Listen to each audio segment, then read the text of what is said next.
ഇറാനുമായിട്ട് വ്യാപാര ബന്ധത്തിൽ ഏർപ്പെടുത്തുന്ന രാജ്യങ്ങൾക്ക് 25% താരിഫ് ഏർപ്പെടുത്താൻ ട്രംപ് തീരുമാനിക്കുന്നു. അങ്ങനെ ഒരു തീരുമാനം വന്നാൽ അത് ഇന്ത്യയെ ബാധിക്കും.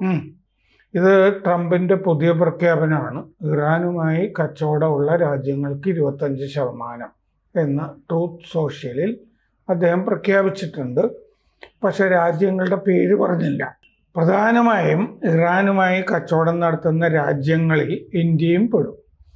ചൈന, ഇറാഖ്, UAE, തുർക്കി, ഇന്ത്യ, ഈ രാജ്യങ്ങളാണ് ഇത് ബാധിക്കുക എന്ന് ഈ ധനകാര്യം കൈകാര്യം ചെയ്യുന്ന മാധ്യമങ്ങളില്ലേ, ആ മാധ്യമങ്ങൾ പറഞ്ഞിട്ടുണ്ട്.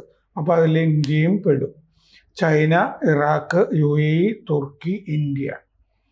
ഈ അമേരിക്കയുടെയും യൂറോപ്പിൻ്റെയൊക്കെ ഉപരോധം വകവയ്ക്കാതെ ഇറാനുമായി കച്ചവടത്തിൽ ഏർപ്പെടുന്ന രാജ്യങ്ങൾ, പലതരം ബന്ധങ്ങൾ നിലനിർത്തുന്ന രാജ്യങ്ങൾ ഇവയാണ്: ചൈന, ഇറാഖ്, UAE, തുർക്കി, ഇന്ത്യ. അപ്പോൾ ഇത് ഇന്ത്യയുമായിട്ട് ഇതിന് ബന്ധമുണ്ട്. ഇന്ത്യക്കും 25% ബാധകമാകാം എന്ന് പറയാനുള്ള കാരണം, ഇന്ത്യ ഇറാന് കയറ്റി അയക്കുന്നത് അരി, ചായ, പ്രത്യേകിച്ച് ബസ്മതി റൈസ് ഇല്ലേ, ബിരിയാണിയൊക്കെ ഉണ്ടാക്കുന്ന അരി, ചായ, പഞ്ചസാര, മരുന്നുകൾ, ഇലക്ട്രിക്കൽ എക്യുപ്മെൻറ്റ്സ്, ഫൈബേഴ്സ്, നാരുകൾ, കൃത്രിമ ജ്വല്ലറി, ഇത്രയും ഇന്ത്യ അങ്ങോട്ട് കൊടുക്കുന്നുണ്ട്.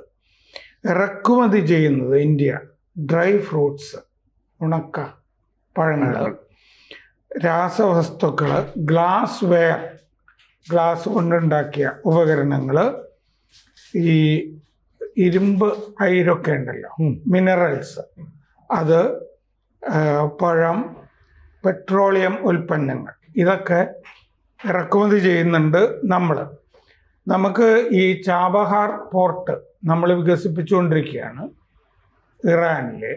അപ്പോൾ അതും ഒരു ബന്ധമാണല്ലോ ഇറാനുമായി ബന്ധപ്പെട്ടത്. നമ്മളത് ചെയ്യുന്നത് സെൻട്രൽ ഏഷ്യ, പിന്നെ അതുപോലെ തന്നെ പാകിസ്ഥാനെ തൊടാതെ അഫ്ഗാനിസ്ഥാനുമായിട്ട് കച്ചവടം ഏർപ്പെടാൻ വേണ്ടിയിട്ടാണ് ചാബഹാർ.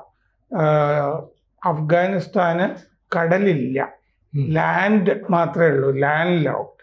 അപ്പോൾ ചാബഹാർ തുറമുഖത്ത് നിന്ന് ഉള്ള ചരക്ക് അവിടെ എത്തിച്ച ശേഷം അഫ്ഗാനിസ്ഥാനിലേക്ക് എത്തിക്കാനാണ് നമ്മൾ ചാബഹാറിലൊരു പോർട്ടൊക്കെ ഉണ്ടാക്കിയിരിക്കുന്നത്, മധ്യേഷ്യയിലേക്കും.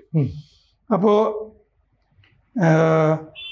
2015 ചാബഹാർ തുറമുഖം വികസിപ്പിക്കാനായിട്ട് കരാറിൽ നമ്മൾ ഇറാനുമായിട്ട് ഏർപ്പെട്ടത്.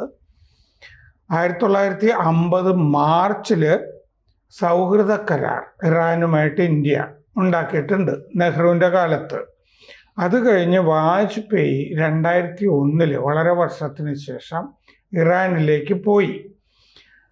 ടെഹ്റാൻ പ്രഖ്യാപനം നടന്നു, കരാറുകളുണ്ടായി. അത് കഴിഞ്ഞ് ഒരു രാഷ്ട്രത്തലവൻ അങ്ങോട്ട് പോയ അവിടുത്തെ രാഷ്ട്രത്തലവൻ തിരിച്ചിങ്ങോട്ട് വരും. അങ്ങനെയാണ് നയതന്ത്ര രംഗത്തെ ബന്ധങ്ങൾ. അതുകൊണ്ട് അവിടുത്തെ പ്രസിഡന്റ് ഗത്താമി 2003 ഇന്ത്യയിലേക്ക് വന്നു. ന്യൂഡൽഹി പ്രഖ്യാപനം നടന്നു. ഇറാനുമായിട്ട് അത് കഴിഞ്ഞ് വലിയ ബന്ധമാണ്. കൂടുതലും ബന്ധം ഇറാനുമായിട്ട് ചൈനയ്ക്കാണ്. ചൈന ഈ ഷാഡോ ഫ്ലൈറ്റുകൾ വഴി എണ്ണ ഇറക്കുമതി ഒക്കെ ചെയ്യുന്നുണ്ട്. പിന്നെ നമുക്കറിയാവുന്നത് റഷ്യ, തീർച്ചയായും റഷ്യ ഇതിൻ്റെ അകത്ത് വരും. അതെ, ഇറാനുമായിട്ട് നല്ല ബന്ധമാണ്. അതെ, ഗംഭീരമായ ബന്ധമാണ്. കച്ചവടം എന്ന് പറഞ്ഞാൽ പ്രതിരോധ രംഗത്തൊക്കെ വലിയ ബന്ധമാണ്. ഡ്രോണുകളൊക്കെ സംയുക്തമായിട്ട് ഉൽപ്പാദിപ്പിക്കുന്നൊക്കെ ഉണ്ട്. അപ്പോൾ ചൈനയ്ക്ക് 20% ആണ് ഇപ്പം തീരുവ ഓൾറെഡി ചുമത്തിയിരിക്കുന്നത്. അത് 45% ആവും എന്നാണ് അർത്ഥം. ഇന്ത്യയുടെ കാര്യവും മറിച്ചല്ലല്ലോ, ഇന്ത്യക്കും അതാവും. ഇന്ത്യക്ക് ചിലപ്പോൾ ഇത് 50 ഒക്കെ ആയിട്ട് മാറാം. ഒരു 500% തീരുവ എന്ന് പറഞ്ഞൊരു ഭീഷണി വേറെ കിടപ്പുണ്ട് ഇന്ത്യക്കെതിരെ. ചൈനയ്ക്ക് 145% വരെ കൂട്ടിയിട്ട് പിന്നെ നെഗോഷിയേറ്റ് ചെയ്തിട്ടാണത് കുറച്ച് കൊണ്ടുവന്നത്. ഇത് ആഗോളതലത്തിൽ ഇപ്പോൾ ഈ ഇറാനെതിരെ നടക്കുന്ന അമേരിക്കയുടെ ചിലപ്പോൾ സൈനിക നടപടി ഉണ്ടാവുന്ന ഭീഷണി ഉണ്ടല്ലോ. അതെ. അപ്പോൾ ആഗോളമായിട്ട് തന്നെ ക്രൂഡ് ഓയിൽ വില കൂടാൻ സാധ്യതയുണ്ട് എന്ന് പ്രസിദ്ധീകരണങ്ങളിൽ കാണുന്നുണ്ട്. സ്ട്രെയിറ്റ് ഓഫ് ഹോർമുസ് കടലിടുക്ക് അടയ്ക്കും എന്നൊരു ഭീഷണി വീണ്ടും ഇറാന്റെ ഭാഗത്ത് നിന്നുണ്ട്. ആഗോളതലത്തിൽ 20% ചരക്ക് ഹോർമുസ് വഴി ആണ് പോകുന്നത്. അപ്പോൾ ഹോർമുസ് കടലിടുക്ക് അടച്ചു കഴിഞ്ഞാൽ അത് ആഗോളതലത്തിൽ പല രാജ്യങ്ങളെയും ബാധിക്കും. ഉദാഹരണത്തിന് ഖത്തറിൽ നിന്നുള്ള LNG, ഖത്തറിൽ നിന്ന് അത് ഹോർമുസ് വഴിയാണ് ഖത്തറിന്റെ എല്ലാം പോകുന്നത്, അതിനെയൊക്കെ ബാധിക്കും. ഇന്ത്യയിൽ നിന്ന് ഇറാനിലേക്ക് കയറ്റി അയക്കുന്ന ബസുമതി അരി അത് ഒരു വർഷം 10 ലക്ഷം ടൺ ആണ് അയക്കുന്നത്. അപ്പോൾ വലിയ കച്ചവടമാണ് ഇന്ത്യയായിട്ട്. അത് നിർത്തേണ്ടിയും ചിലപ്പോൾ വരും. അപ്പോൾ 2 കാര്യങ്ങളാണ്. ഒന്ന്, ഈ പറഞ്ഞ പോലെ 25% തീരുവ വരാം. പിന്നെ നമ്മൾ ഈ കച്ചവടമൊക്കെ ഇറാനുമായിട്ടുള്ളത് നിർത്തേണ്ടി വരും.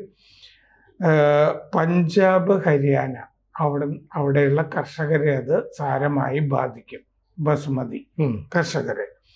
2025 ഒക്ടോബറിൽ ഇന്ത്യ ഇറാനിലേക്ക് കയറ്റി അയച്ചത് 56.1 മില്യൺ ഡോളറിൻ്റെ ചരക്കാണ്.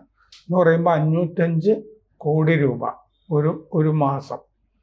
ഇറക്കുമതി 28.3 മില്യൺ ഡോളറായിരുന്നു. 250 കോടി എന്ന് വിചാരിക്കാം കയറ്റുമതി ഇറക്കുമതി. അതായത് ട്രേഡ് ഡെഫിസിറ്റ് ഉണ്ട് ഇറാനുമായിട്ട്. എന്ന് പറഞ്ഞാൽ ഇങ്ങോട്ട് കാശ് തരാനുണ്ട്. അത് ട്രേഡ് ഡെഫിസിറ്റ് എന്ന് പറയുമ്പോൾ സാധനങ്ങൾ തന്നെ കയറ്റുമതി ഇറക്കുമതി ചെയ്തിട്ടാണ്, അല്ലാതെ കാശ് കൊടുത്തല്ല അത് പരിഹരിക്കുന്നത്. ഇപ്പോൾ ഇറാനുമായിട്ടുള്ളത് കഴിഞ്ഞ കുറെ കാലമായിട്ട് കുറഞ്ഞു വരികയാണ് ഈ കച്ചവടം. 18.9% കുറവുണ്ട് കഴിഞ്ഞ 5 കൊല്ലത്തിൻ്റെ ഇടയ്ക്ക് ഈ കയറ്റുമതി ഇറക്കുമതി കച്ചവടത്തിൻ്റെ അകത്ത്. നമ്മളൊരു കൊല്ലം 10,725 കോടി രൂപയുടെ കച്ചവടം ഇറാനുമായിട്ട് നടത്തുന്നുണ്ട്. 10,000 കോടി ചെറിയ കച്ചവടമല്ല. അപ്പോൾ ആ കച്ചവടം മുഴുവൻ പൂട്ടിപ്പോകുന്ന പരിപാടിയാണ് ഇപ്പോൾ വരാവുന്നത്. 2023 1.19 ബില്യൺ ആയിരുന്നു കച്ചവടം ഇറാനുമായിട്ട്. അതാണ് 10,725 കോടി രൂപ എന്ന് ഞാൻ പറയുന്നത്. പെട്ടെന്ന് നമുക്ക് കിട്ടുന്നൊരു കണക്കാണ് ഇറാനുമായി ബന്ധപ്പെട്ടത്. അപ്പോൾ ഈ ഇറാനുമായി കച്ചവടം നടത്തുന്ന രാജ്യങ്ങൾക്ക് 25%. ഡയറക്റ്റായിട്ടും ഇന്ത്യയെ ബാധിക്കുന്നതാണത്. നമ്മൾ ഇന്ത്യയുടെ കാര്യമാണല്ലോ സംസാരിക്കേണ്ടത്. ഏറ്റവും കൂടുതൽ ബാധിക്കുന്നത് ചൈനയാണ്.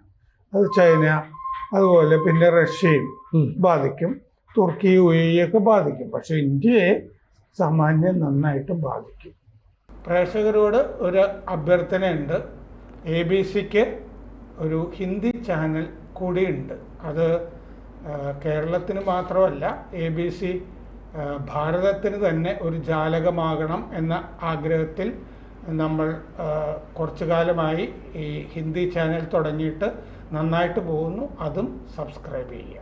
കൂടുതൽ വാർത്തകളും വിശേഷങ്ങളും നിങ്ങളിലേക്ക് എത്താൻ ABC മലയാളം സബ്സ്ക്രൈബ് ചെയ്യുക, ബെൽ ബട്ടണും അമർത്തുക.